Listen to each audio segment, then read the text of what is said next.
Hi, this is Kat Coddington, and this is my video for Dr. Zaval's Chem 108 class, Dipole-Dipole, a non-covalent interaction.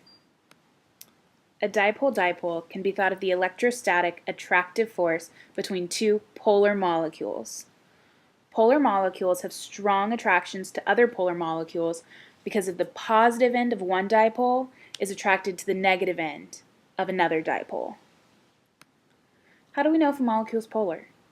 To know if a molecule is polar or nonpolar, we look at a few things, including bond polarity, what makes a small molecule polar, and what makes a large molecule polar. The first step to figuring out if a molecule is polar is looking at bond polarity. If there is an unequal sharing of electrons in a covalent bond, it results in a polar bond. So this means if an electron spends more time around one atom and less around the other, the first atom will have a larger electron density. The atom with the larger polar density has a partial negative charge, while the side with the lesser polar density is going to have a partial positive charge. The larger the difference in the electronegativity between the two bonded atoms is going to create a stronger dipole. Now that we've talked about bond polarity, let's talk about small molecules. If the molecule is symmetric, the dipoles cancel each other out and the molecule remains nonpolar. If the molecule is not symmetric, then the dipoles do not cancel each other out and the molecule is polar.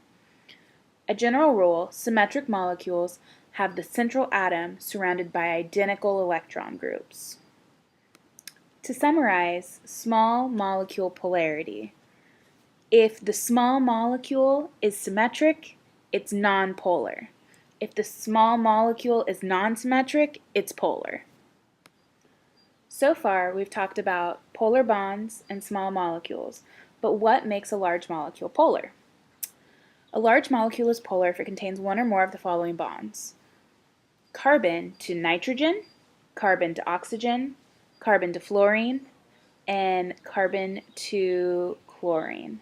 Or hydrogen to nitrogen, hydrogen to oxygen, hydrogen to fluorine, or hydrogen to chlorine. Large molecules are only considered polar if they contain one of these bonds.